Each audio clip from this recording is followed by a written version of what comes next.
What's going on, everyone? So welcome to my latest video. This is my latest Barnes & Noble's Criterion Blu-ray and 4K haul. Now, whether you're new to the channel or a longtime subscriber, either way, doesn't matter. I'm still going to explain to you guys either way about what this video is. So what happens is July and November each year, Barnes & Noble's has it where their Blu-rays and 4Ks for Criterion go to 50% off, meaning that they'll go from $40 to $45 to $20 to $25. For physical media collectors such as myself, it's pretty awesome. And the last couple of years, I've been taking advantage of these sales, and I've been doing both movies that I've seen before and can finally add to my physical media collection, as well as blind buys.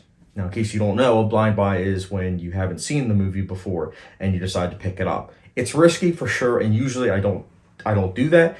But for Criterion, I guess just because of the brand, I say to myself, you know what, I'm gonna take a risk and I'm gonna do it. And that's in large part because Criterion goes by the standards of they restore movies that they deem to be important.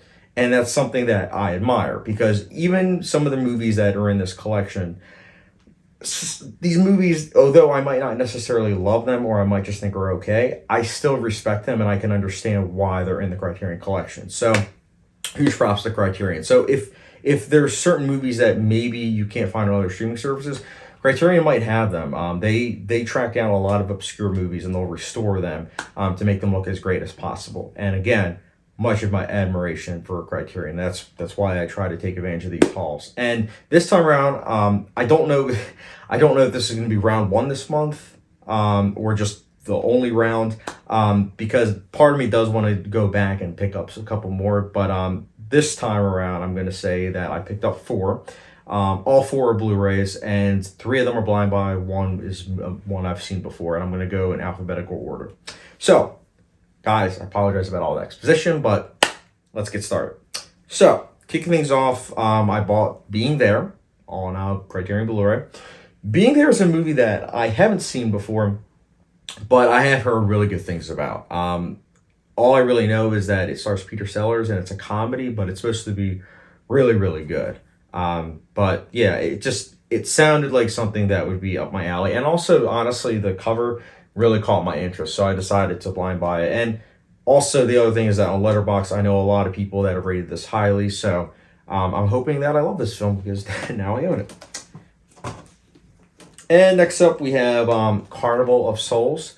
So this is another one of those movies that I've heard really good things about. And honestly, I mean, this cover, again, it looks really interesting. And the premise I also read, and I said to myself, yeah, that's something I can see myself liking, especially since apparently it's similar to like The Innocents. And The Innocents was a blind buy that I'm very, very, very happy that I picked up. So here's hoping that it's as good as The Innocents. Even if it's not, I do hope that it's still good because, again, it seems like something that would be right up my alley. And yeah, that's why I blind bought it, similar to Being There. Next up, we have Sisters. No, not the terrible Tina Fey movie. We have the Brian De Palma film. Brian De Palma is a director that I greatly admire, and I do own some of his work, such as like The Untouchables, Blowout, which I do own on Blu-ray. Almost bought the 4K. Still not sure if I want to buy the 4K. I'm on the fence now. Originally, it was supposed to be something I was going to guarantee, but now I'm on the fence. But yeah. Anyways, Sisters, though, the premise seems interesting. I've heard it's very Hitchcock-esque, which, as many of you know that have seen other Brian De Palma films, Brian De Palma clearly, very much so, admired Hitchcock. So I like Hitchcock's work too, and just the premise, the length, just, again, this also being one of the films that, from what I understand, is what put him on the map. So just all that, and also, again, the cover looks really interesting. So this is a blind buy that I hope that I like. Again, it sounds like something that I would like, and that's why I blind bought it. And last but not least, this was the one film that I've seen before, recently I might add, and that is Secrets and Lies. Yeah, Secrets and Lies, it's a great film. It really is. I watched this because currently on my channel, if you've been subscribed, you'll know that I'm watching, well, not watching, I've already watched all of them, but I am every 2 weeks having it where Academy Award Best Picture nominee videos are coming out. So what I'm doing is next year I'm planning to have it where I'm doing the 1990s Academy Award Best Picture nominees and ranking them.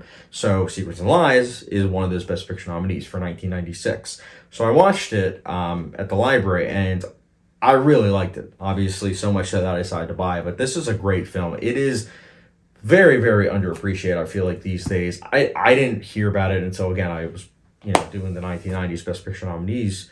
But holy cow, it's great, man. There's a lot of long takes. Those long takes, by the way, are really, really good. The acting is great. It feels very naturalistic. If you like slow burn dramas, family dramas, I might add, then I would highly recommend you check this out. It's really, really good. But yeah, I will say also, this is the one film. So the other three that I got, they're all 4K transfers. This one is a 2K transfer, and recently, I don't know about other physical media collectors out there, but for me, Criterion movies, I know that they've been going up the ante, so to speak, with going on terms of 4K.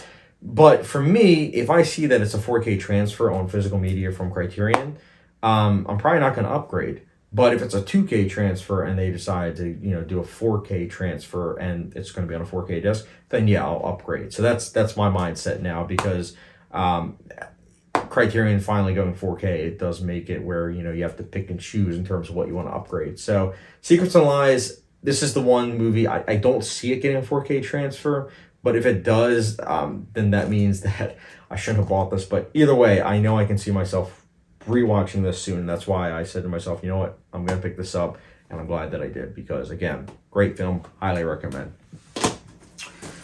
But yeah, guys, this is my Criterion haul so far for this month. Again, I don't know if I'm going to be doing round 2. We'll see. But I'm curious to hear your guys' movies that you picked up this month. Or if you haven't and you plan to, let me know the ones you plan to pick up down below. I know for me, I was originally going to pick up like Broadcasting News, and possibly Malcolm X, but they weren't at my local Barnes & Noble, so here's hoping that I'm able to track those down soon, or I'll just have to wait until November. But guys, either way, I really appreciate you guys watching. As always, don't forget the subscription, notification bell, follow me down Letterboxd if you haven't done so already, and also I will catch you guys later.